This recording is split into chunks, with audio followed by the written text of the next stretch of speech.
Inilah kisah Kenshin, seorang pemuda kaya yang menyamar kerja sebagai cleaning service. Versi Kauri TV, episode 149. Kita di masa lalu, yang ada di tempat perkemahan. Malam semakin larut, Rena tak bisa tidur, meskipun sudah merasa baikan. Di luar tenda, terdengar suara. Beberapa orang lagi bicara. Rupanya, mereka itu guru dari kelas lain yang sedang berjaga. Tak lama kemudian, pagi pun menjelang. Cahaya matahari menyinari. Di hari kedua, di tempat kemah bersama ini, aktivitas pun nampak lagi dimulai. Terlihat si Rena keluar tenda. Setelah sebelumnya, ia berganti kemeja, karena seragam pramukanya, yang kemarin, terlihat masih basah. Kemudian, ia mencari temannya, yang di malam lalu, telah bercerita tentang seorang teman sekolah, yang ada di kelas lain. Temannya itu berkata, tentang kondisi seseorang, yang telah menolong dirinya. Namun, cerita tersebut, belum selesai diungkapkan, hingga si Rena pun, menjadi penasaran. Lalu, di pagi ini, ia mencari lagi, temannya itu, untuk menanyakan kembali, apa lanjutan ceritanya, perihal yang dimaksud tersebut.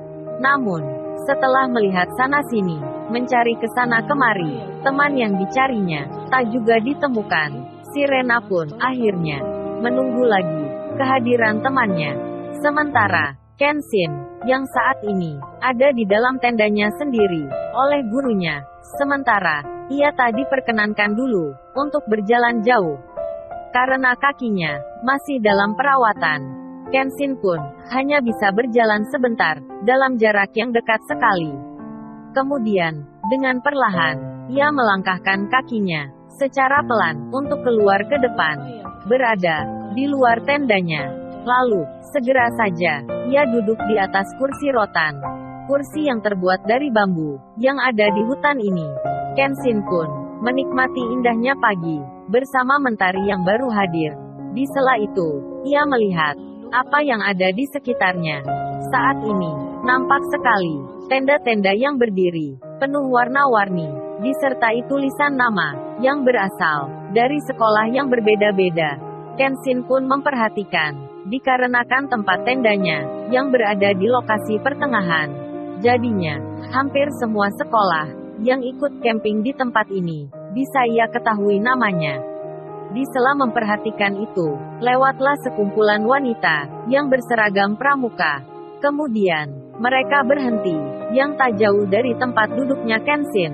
Lalu terdengarlah suara, seorang ketua regu, memanggil, sebuah nama, Ririn. Coba lu lihat, apa di sebelahmu, saat ini, tanahnya masih basah gaya. Kan tadi malam turun gerimis hujan. Ririn itu menjawab, sambil melihat, ia berucap, kagak tuh Mel, emang ada apa nih? Ririn bertanya, pada temannya si Meli, yang menjadi ketua regunya. Di sela hal tersebut, tiba-tiba, mereka, melihat seorang pria, yang duduk sendiri, tak jauh dari tempatnya berdiri. Lalu, salah satunya berkata, hei Rin, coba lu lihat, itu lo cowok yang kemarin, yang ikut jatuh ke sungai, lantaran telah menolong ceweknya. Waduh, temannya Ririn itu, bicara tanpa dasar yang jelas, hingga dianggapnya, Kenshin, adalah cowoknya Rena, perempuan yang jatuh kemarin. Lalu, si Ririn yang masih SMP itu, melihat ke Kenshin, yang saat itu, belum dikenalnya.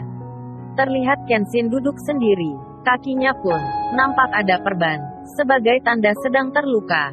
Begitu pula Kenshin, setelah ia melihat ke samping kanan. Tiba-tiba, ia alihkan, pandangannya, ke arah sekumpulan wanita, yang ada di depannya itu. Karena cowok yang mereka bicarakan, tiba-tiba melihat pula, mereka pun, dengan cepat-cepat, mengalihkan pandangannya ke arah lain. Setelahnya, Ririn dan temannya pun, melanjutkan aktivitasnya lagi. Mereka meninggalkan tempat itu, untuk menuju ke tendanya sendiri. Waktu, berjalan, menit dan jam terlewati, hingga tak terasa, sudah ada di siang hari.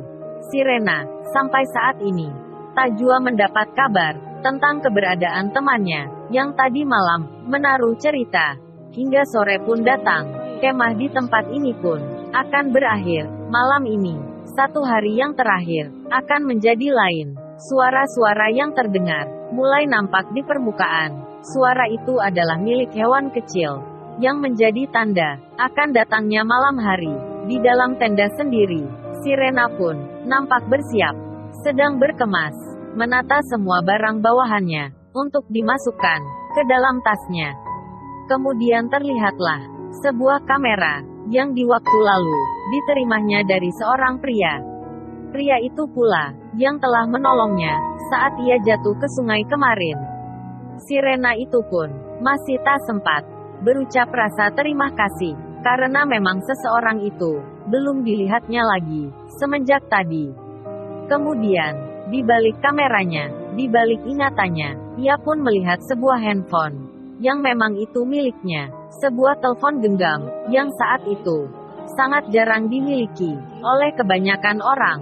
Sirena pun, memegangnya. Melihatnya, handphonenya ini, jarang sekali digunakan. Ia juga tak sering mendapat telepon.